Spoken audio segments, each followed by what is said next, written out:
Today's Real Vision Daily Briefing is brought to you by Chintai, your partner in asset tokenization. Licensed and regulated by Singapore's Monetary Authority and powered by the innovative CHEX token, Chintai offers a compliant, one-stop solution for bringing real-world assets on-chain. Chintai enables the tokenization of virtually any asset, from carbon credits to corporate debt, private funds, and real estate, enhancing liquidity and optimizing efficiency for all. The technology becomes largely invisible and seamless to the end user. I can take a selective store of value within a wider portfolio in a fairly liquid form very efficiently to anything, whether it's some high-value whiskey, whether it's a particular supercar that's a one of three limited edition, therefore in this fungible trading of them in a liquid form is the true end game here for tokenization. With billions of dollars in client deals facilitated, explore how you can take advantage of tokenization by visiting realvision.com/Chintai.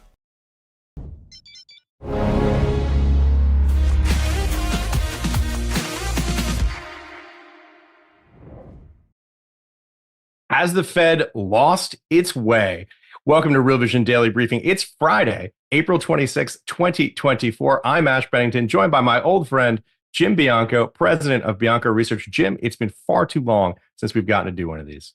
Yeah, I'm excited about it. Thanks for having me on this Friday afternoon. Man, it's great to have you back. Listen, Jim, I've been hanging out in crypto land, keeping an eye on what's happening in traditional finance and capital markets in macro. Catch me up, bring me up to speed, big picture. Where are we at this moment right now? The thinking has been changing that we are going from any kind of idea about a soft landing and rate cuts, that those are gone. Rate cuts are gone. Maybe one, in December, if the data were to slow down, and we're at higher for longer land. And the H word, the hike word, is starting to sneak into the conversation. Nothing to the point where you'd say that there is a hike.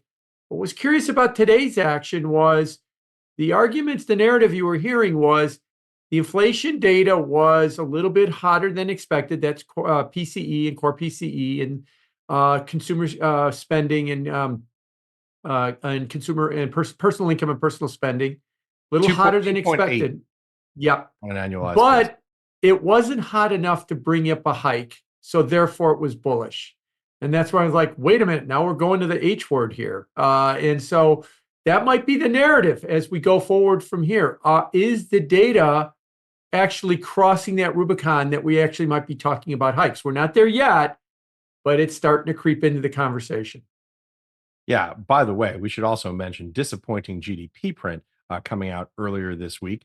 So you do see this potential risk, at least the chatter about stagflation. Yes. And the reason you're getting the chatter about stagflation is while the number was disappointing, it was largely driven by exports and inventories, which are very volatile cyclical components. And the inflation part of the GDP report, which is the PCE deflator, was stronger than expected.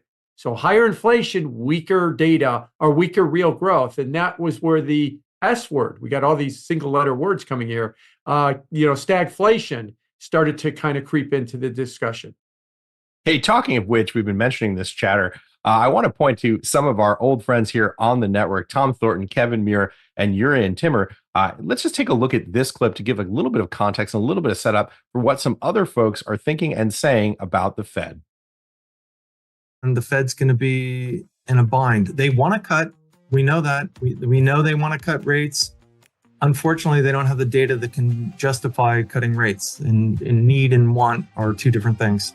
Like when I think about the risk going forward, if the economy rolls over and inflation comes in, actually, to me, that's not a bad outcome. What's more worrisome, what's more scary, and what's more difficult to actually construct a portfolio for is what if inflation continues to surprise to the upside? What if the stock or the economy keeps being stronger than everyone expects? And then that ends up being a much more difficult situation.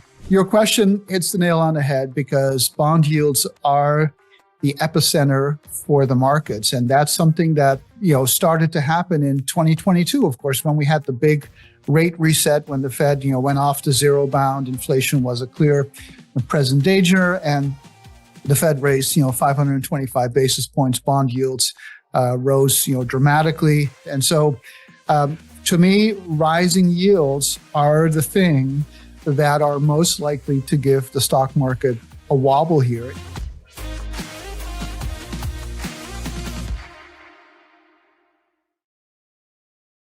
Well, Jim, you just heard it. Some of the points we were just making right here. What are your thoughts?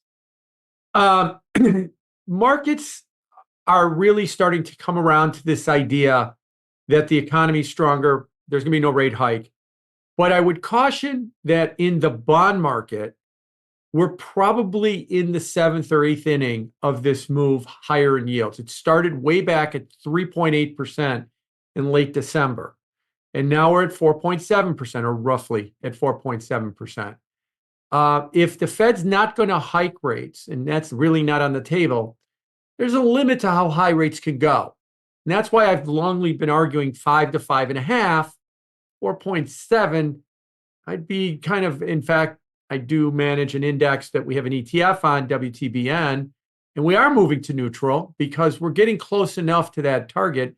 Not thinking we're going to go much beyond that 5.5% range, unless, of course, the circumstances change and the door is open to rate hikes. And in an election year, there's a real high bar to get rate hikes. So I think while we could continue to see higher rates from here, there's not much more to go in the bond market. In the stock market, it's a different story. When do higher rates bother stocks? The answer seems to be April 11th when we hit 450. Stocks kind of really started to get headwind and they've fallen about 5%. And if rates start going to, 5 to 5.25, the 10-year yield, then I think, you're going to continue to see stocks struggling with a headwind as we move forward. I know today there's been no headwind, but that is going to be a big problem. So stocks might not be in the seventh inning of their correction, but bonds could very well be. So yes, higher for longer. Yes, more inflation. Yes, no rate cuts. But bond market's been stiffing this out for a while, and it's most of the way towards pricing it in. As you mentioned, the 4.7%, this, of course, is on the 10-year yield. Talk a little bit about what's happening at the shorter end of the curve. 2s10s inverted right now. 2-year Treasury yield was exactly 5% earlier, now 4.998 on my screen. Yeah, so you're really stuck at 5% with the 2-year yield for the same reason I just mentioned. If there's not going to be a rate hike, yeah, you could go above 5% on the 2-year yield. I think it hit 520 last 518 to 520 last October. So you've got some room. You could probably move a little bit higher. But if you want to talk about 5.5 or 6% on the 2-year note, I'd open the door for rate hikes. So there's very limited move there. But that can mean that the 10-year yield can still go to 5.5, which is a fancy way for me to say that the yield curve could go to zero. And so we could pretty much uninvert the curve, or almost uninvert the curve, in the next couple of weeks. So this 2-year long period of the yield curve being inverted could be coming to an end, but it will be coming to an end in a way that no one really expected, because normally the yield curve will end its inversion, which is in bond market parlance, a bull steepener. That is falling interest rates with short-term interest rates falling faster, falling below long rates to steepen the curve. This one will be a bear steepener, where rates are rising, but long-term interest rates are rising faster to basically uninvert the curve. That's a rare instance when you see that. And that is worrisome, because the only other times in history that you've seen any kind of a bear steepener, that S word, that stagflation word, was associated with it. Remember, we're only talking about it going to zero here. We're not talking about it massively steepening. Maybe that comes later in 24 and 25 if we start talking about hikes. Again, I keep bringing that hike word up, but I want to emphasize there is no hike priced in, but we are starting to think that way, and that is a little bit of a shift. Yeah, it's a big shift from where we were earlier in the year and later last year, when we saw this bake-in of what was it, 325 basis point hikes? Yeah, in fact, at its most in early January, we were at almost 7 hikes, or 7 cuts, excuse me. So the market was, like they said, the market was way over its skis in January, and now the market is at less than 1.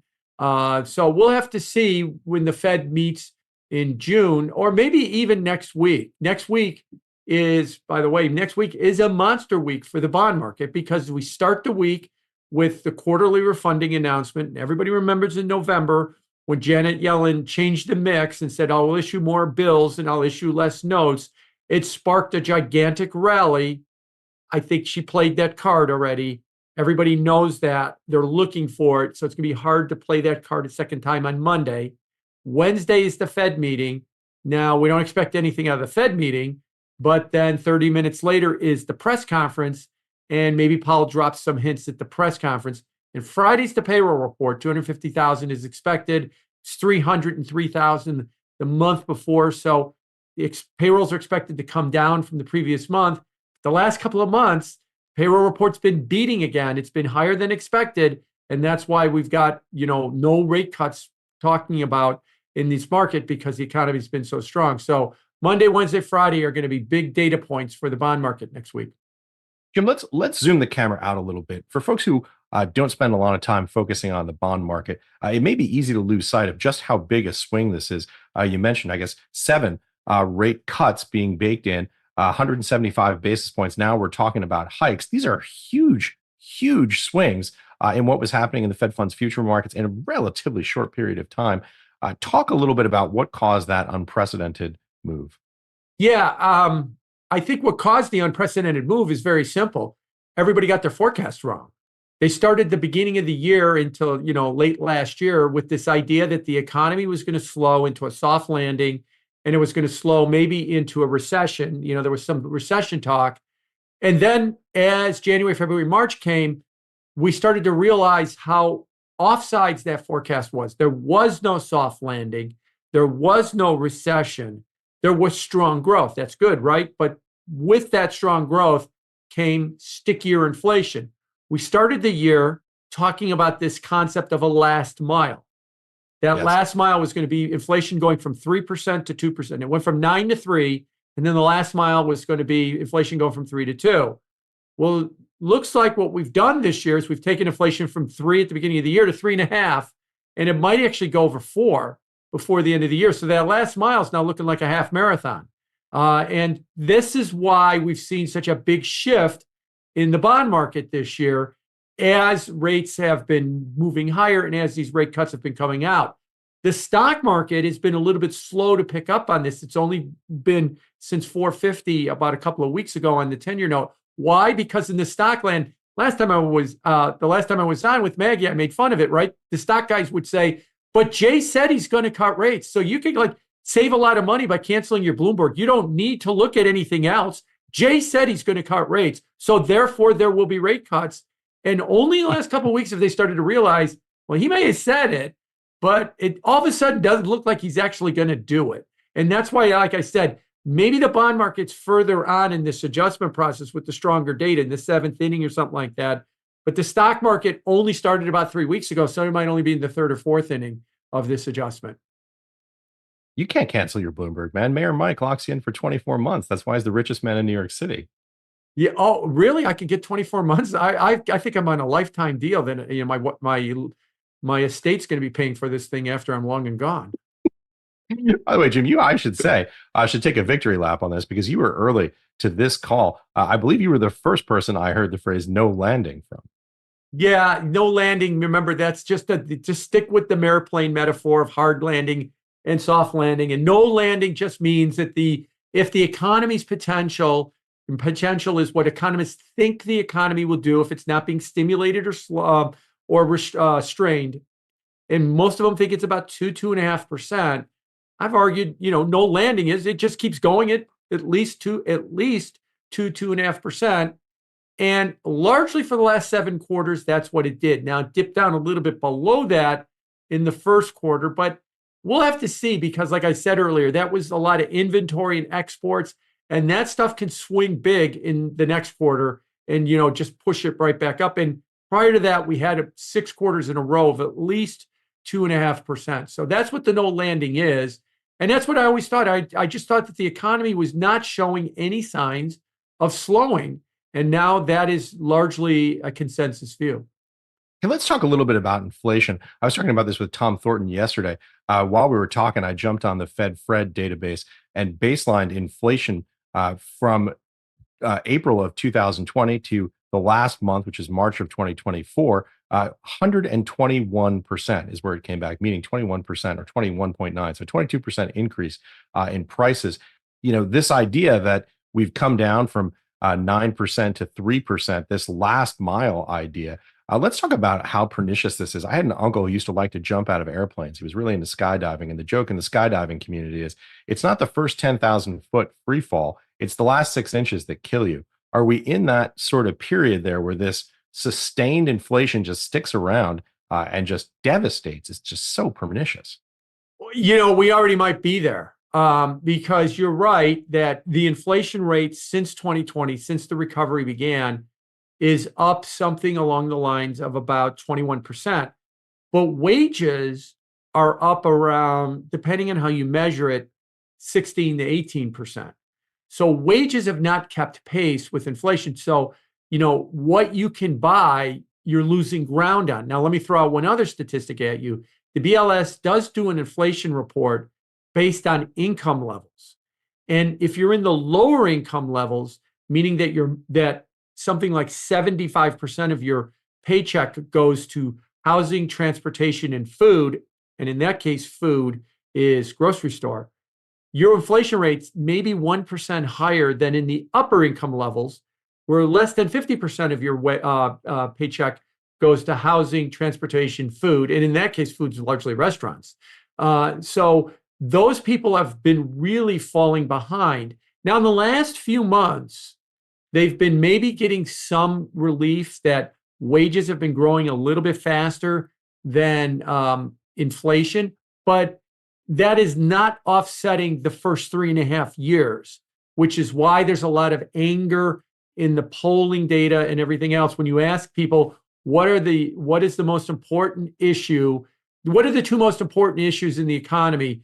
Other than you will get some people talking about immigration, which you could argue is somewhat economic. It's inflation in the economy. And it's largely meaning about inflation and about the growth of their paycheck. So yeah, it's a real problem. And that's why I think the Fed was correct in 22 and 23 to say, look, we got to get this inflation rate down. And me, Jay Powell, has to raise rates 75 basis points every meeting, and I have to crush the stock market, you as an owner of stocks or assets, just do your patriotic duty and lose money with dignity, because then you'll stop spending and then we'll bring down inflation. Well, that was 22, 23, but late 23 and into 24, it's almost like Jay said, okay, enough of that. We need to, give some relief to the upper half. We need to kind of, get a 28% 6-month rally going in the stock market, which we did from October through March. And the problem is that might be reigniting some more inflation fears.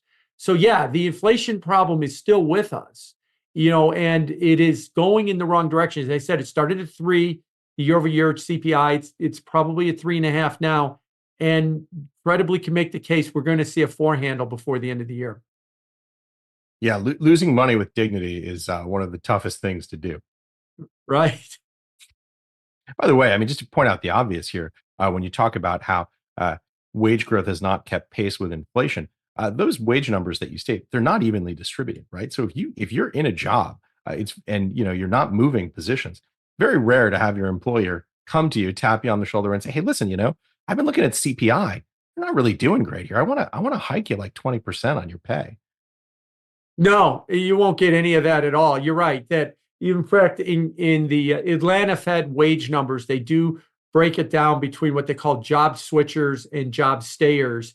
Right. And if you want to get a raise, you gotta get into a different job.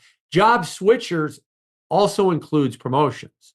So, you've either got to get a promotion or you got to go to another company if you want to get a real wage hike. You don't get it just by sitting still and hoping that, you're going to get some kind of cost of living adjustment. And again, too, the Atlanta Fed breaks this data down by income levels too. And there's a wide disparity among income levels too, depending on how much money you make, whether or not you're going to get a wage. It's not uniform across the board. Right. And of course, people at the lower end of that distribution have a much higher marginal propensity to consume versus save, which means they're paying an even greater percentage of their income on things like consumer staples. And it just on and on for the pain that this has been causing. Jim, we got some great questions coming in. First one from Justin Smart, maybe a more poignant question. Does the Fed have any good options left? Well, I guess the answer is, what do you mean by good options? The Fed can hold. The Fed can raise rates if they think that the data is coming in strong. If they, the reason I say that is if they do the right thing to bring down inflation, but it brings down the stock market, is that a good outcome? If they do the wrong thing on inflation, which I think they've been doing for the last 4 or 5 months, but the stock market's up 28%. Was that a good outcome? So it's a difficult question to answer without answering what is it you're defining as a good or bad outcome. But now that I've said all that about the semantics of the word, let me throw out that there is a dynamic in this economy that we have not had to deal with in previous cycles, and that is the fiscal response. Currently, the federal deficit is 6% of GDP. What that means in English, what that means is that the government spends about $6 trillion, $6 to $6.25 trillion a year. That's about 22, 23% of GDP. That is a huge number. Usually, when you see the government spend that much, we're in recession and they're doing old-fashioned Keynesian pump priming to just throw money at everything to try and get the economy to move. Now we're in the fourth year of a recovery and they're still doing that. As a result, we've got this 6% GDP deficit. So we've got this giant deficit that's happening. When you look at a deficit of that size, as I'd like to say about the no landing scenario you were asking me about earlier, I just would say to all the soft landers and all the no landers, 6% deficit to GDP, you could cancel a soft landing with that number. You just will not get a soft landing when the government spends that kind of number. Now, what you will get is positive GDP, maybe at trend or potential or higher, but you could also very well get inflation too. So the Fed is, if you want to ask the question, do they have no good options? Yeah, if the federal government is going to act like we're in the 8th month of a recession and they're in full panic, throwing money at everybody to end it, that's the level of spending that we have right now. But we're not in the 8th month of a recession trying to get everybody employed. We're in the 4th year of an expansion and we've had unemployment under 4% for 2 years. So if they keep spending at that level, we are going to continue to have an inflation problem. And we will also have positive GDP. Yeah, that's no longer Keynesian pump priming, right? I mean, that's not the thesis behind it, which is you spend, you put your foot on the gas pedal when you need to accelerate, when you need to run loose. That's not the case here. No, this is put the pedal to the floor and just put a brick on it and just leave it there forever. That seems to be the point that we're doing now. And if you want to extend that metaphor out, if you put a brick on the accelerator and leave it there forever, eventually you're going to crash. And that's the risk that we face with this level of spending. And the unfortunate thing about it is, what stops it? I don't think we're going to stop it at the ballot box. I don't look around and see a Alexander Hamilton or a Thomas Jefferson that's going to rein in the spending that we have. I don't care who we vote for. If we vote for the Republican, the Democrat, or any of the independent candidates, or whatever party comes in, they're all going to spend. The only thing that's going to stop this is going to be a financial crisis. It's going to be high, suffocatingly high interest rates that just forces the government to stop spending. Now that I've said that, I know how it's going to end. At least I think that's how it's going to end. I just don't know when. That doesn't mean that I said the only thing that's going to end all this spending is going to be a financial crisis. That could be in 15 years. That could be later this year. But I just don't think that we're ever going to, elect people that are going to say, let's turn the temperature down slowly. Let's rein in the spending. Let's get everything under control. We're not going to do that. Other people say, well, they could just create inflation and they can inflate their way out of the debt. Well, yeah, that'll also produce, suffocatingly high interest rates as well. And that kind of gets to that financial crisis argument that I've made. Hey, Jim, let me switch gears here just a little bit. We've been talking about this broader macro context. What does it presuppose? What does it imply? And what's your view about what it says about asset allocation in this environment? Asset allocation has changed. The 60/40 portfolio was predicated, or the risk parity trade, or the concepts of risk on and risk off.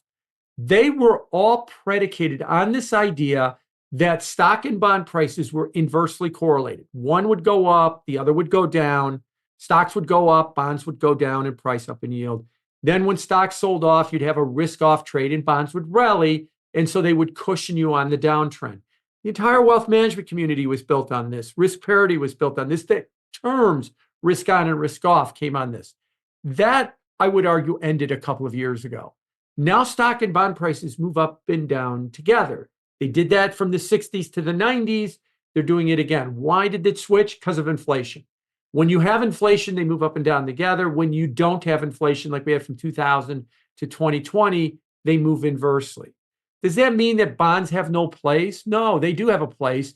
They're just a different type of asset, a different, that they're a low beta version of the stock market. They move with it, but in a low beta, high yielding kind of way.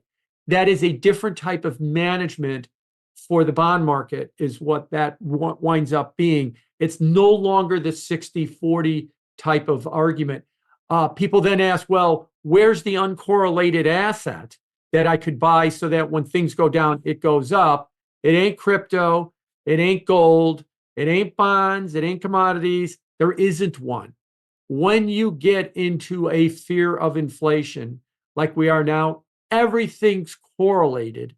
It's just, what is the beta? The highest beta would probably be like, NASDAQ stocks or crypto. They go up the most, but then they go down the most. And then like the lowest beta would probably be short-term bonds. They go up a little bit and they go down a little bit with a yield. And so you need to start to understand that you have more risk, that when the market goes down, everything's going to go down. It's just that, if you're in the safer assets, you will go down a little bit less. If you're in the riskier assets, you will go down a lot more. Now, that isn't every day, because, some people could say, but the stock market's up a lot and the bond market isn't. Yeah, but for the last couple of years, that's the way it's worked. And for the next several years, I think that's the way it's going to continue to work. You mentioned just a couple of points there. You mentioned gold, you mentioned commodities. Talk a little bit about whether or not that can provide some sort of offset. I know you say that everything is correlated, but are there any places to hide? Gold is one, for example. Well, I guess the answer to the question, is there anywhere to hide, is there any uncorrelated asset? And that is that it has a correlation of zero. Probably the closest thing we have right now is gold and in the commodities, more so than crypto. Crypto is still, Bitcoin is still very correlated to the stock market. It's just a higher beta version of it. And one of the things that seems to be driving gold right now, which is why it's been such a surprising move, is we're all Americans listening to this, or most of us are, and we all think that we matter the most in the gold market, and we don't. So we look at the ETF flows, and we look at what's going on with the commitment of traders in the COMEX market, and we don't see a whole lot of action going on there. So we conclude, well, gold's not going to do anything, but it's going straight up, because most of that buying is coming out of the Middle East and Asia. It is absolutely blowing the roof off, the amount of buying that is coming out of China right now. Why? The Chinese economy is in trouble. There's political instability in China. And I think a lot of people in China, a lot of wealthy people in China, are hiding in gold. And that's why you're seeing the amount of gold purchases coming out of China is just through the roof right now. And that's why, as Americans, and we're looking at ETF flows and commitment of traders, we completely missed it. And so maybe because of that, you're starting to see that as probably being the most uncorrelated asset. But really what you're playing for there is a continuation of political instability, either out of China or the Middle East, which is where most of the buying has been coming from. But if the answer is there a asset like bonds were from 2020 to 2020, that it was just uncorrelated, negatively correlated with stocks? No, that era is over. And that, finding a giant asset class, like, well, bonds are the biggest asset class. They're actually bigger than stocks. that are actually, that just move negatively, that just, I don't think exists anymore. I think that ended a couple of years ago. Jim, since you mention it, what are your thoughts on what's happening right now in crypto? I'm going to get myself in trouble with my Maxi friends again, because I'm going to say some not nice things. Two things. I think that people have way overstated the halving. The halving is basically taking the inflation rate on Bitcoin from about 1.7% to 85 basis points. 90 basis point change in the inflation rate, the amount of crypto that is added to the existing list every year, is now a little less than 1% from a little bit less than 2%, isn't going to move the needle. Three epochs ago, 4 epochs ago, when the halving went from 20% to 10%, and there was a lot less Bitcoin that had been mined, that was a big deal. When it went from 10% to 5%, and there was a lot less mined, that was a big deal. But now the halvings, I don't think matter as much. And I think the next one and the next one don't. Now, I know the way that the crypto crowd says it. There's this halving. Somewhere in the next 4 years, there will be a rise. That's because of the halving. And in about 2 years, the rise will be because there will be another halving. And all the declines will be forgotten. But then we'll just remember the halving when it goes up. I think that's a non-issue. I know that's a heretic thought for me to say, but I don't think it's a non-issue.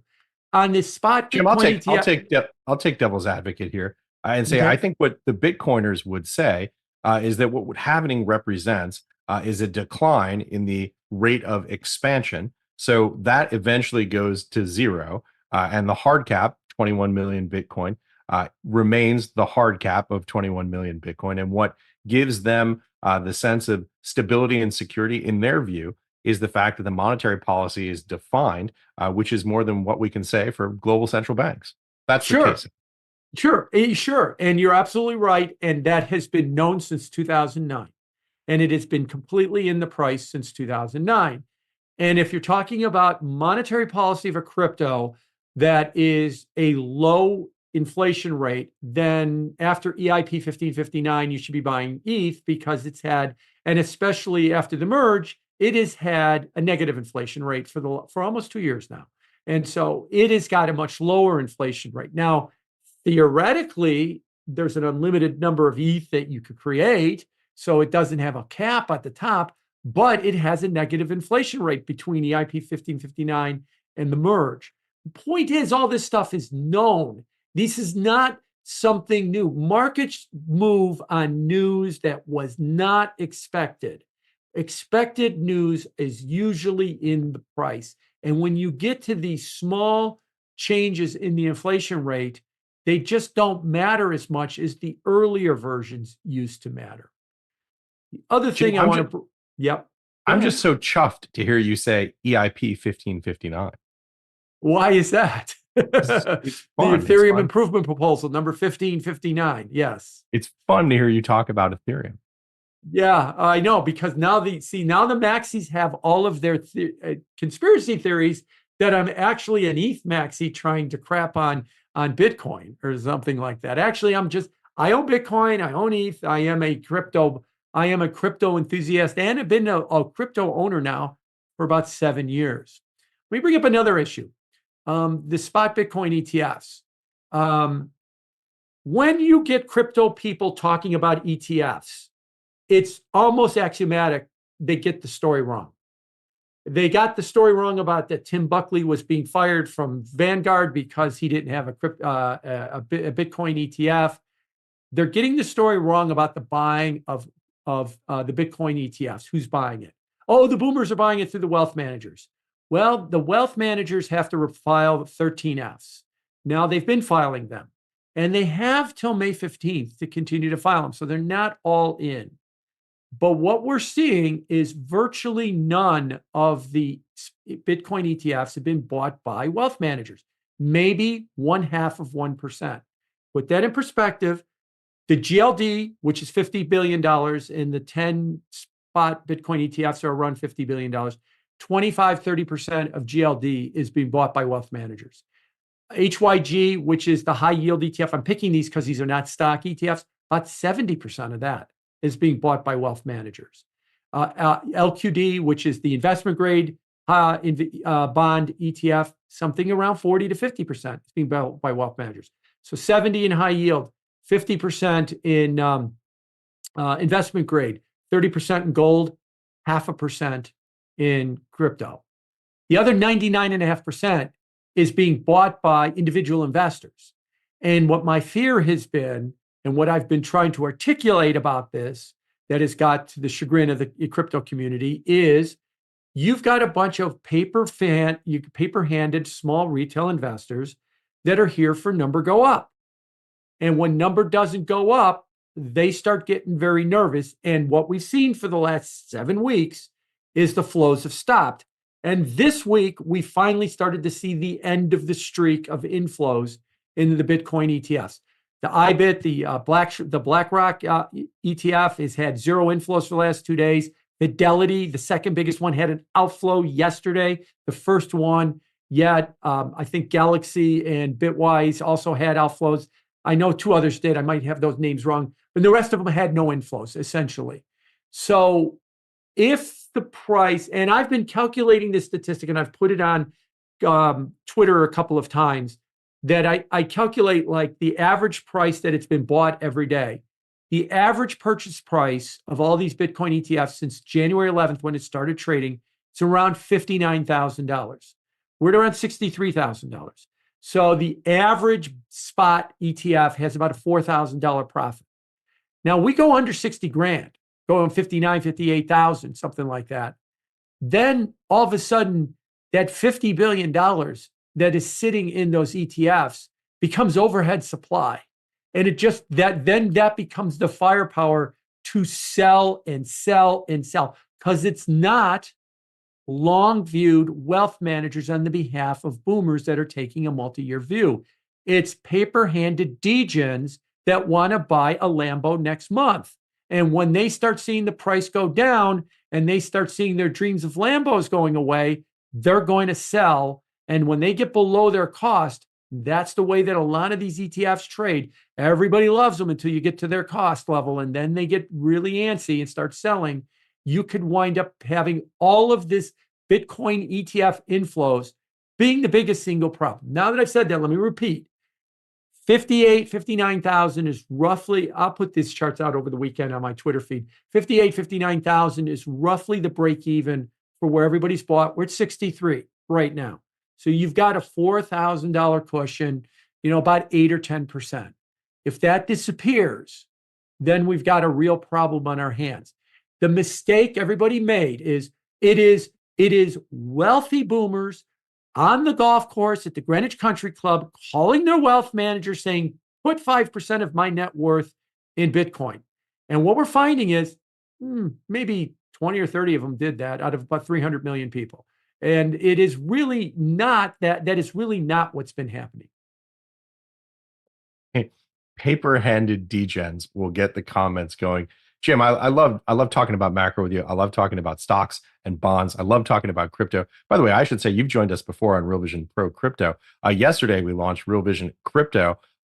This is something right now that we've just launched to talk about digital assets and to provide an on-ramp to people who maybe have not been paying as close attention to the space as we know you have, Jim. And you can go and take a look. Looks like they're about to change the URL on me. I think it's realvision.com/RVC. That's realvision.com/RVC. I think we're doing a limited time special offer on price there if you want to check that out. Jim, every time we do these, I enjoy it. It's been great for me, especially. I feel like I got a lot smarter just getting this big picture 50,000 foot overview recap on what you think is happening in macro right now. We've covered a tremendous amount of ground on this conversation. Final thoughts, key takeaways that you'd like to leave our listeners and our viewers with. The economy is doing better than expected, and that comes with a cost of more inflation. The bond market sniffed that out, and that's why you've seen nearly 100 basis point rise since December in rates. That rate rise is almost over. The stock market's still got a little bit more to go.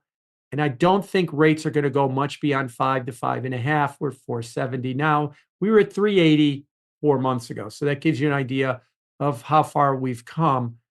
But that is going to continue to be a big issue, those higher rates from here. And while hikes are not on the table, if the data gets stronger and the H word, the hike word, does really start to become kind of a mainstream idea, Fed might hike again, that is a game changer. Now, we're not there now, and that's going to take a lot more stronger data than we've had. But just the fact that it's even being discussed, as you mentioned, 90 days ago, we were talking about whether there was going to be 6 rate cuts. Now we're talking about 0 rate cuts and maybe that H word, maybe that H word. So we've come a long way, and we could see which way we go from here. Jim, I hope no matter what happens, you'll come back to join us and to explain it for us. You're one of our favorite guests here on Real Vision. Always enjoy these conversations with you, man. Thank you, and have a good weekend, everybody. Thanks so much for watching. Thanks for listening to Real Vision Daily Briefing. We'll be back next week. Enjoy the weekend. Have a good one, everybody. Today's Real Vision Daily Briefing is brought to you by Chintai, your partner in asset tokenization. Licensed and regulated by Singapore's Monetary Authority and powered by the innovative CHEX token, Chintai offers a compliant, one-stop solution for bringing real-world assets on-chain. Chintai enables the tokenization of virtually any asset, from carbon credits to corporate debt, private funds, and real estate, enhancing liquidity and optimizing efficiency for all. The technology becomes largely invisible and seamless to the end user. I can take a selective store of value within a wider portfolio in a fairly liquid form very efficiently to anything, whether it's some high-value whiskey, whether it's a particular supercar that's a one of 3 limited edition, therefore in this fungible trading of them in a liquid form is the true end game here for tokenization. With billions of dollars in client deals facilitated, explore how you can take advantage of tokenization by visiting realvision.com/Chintai.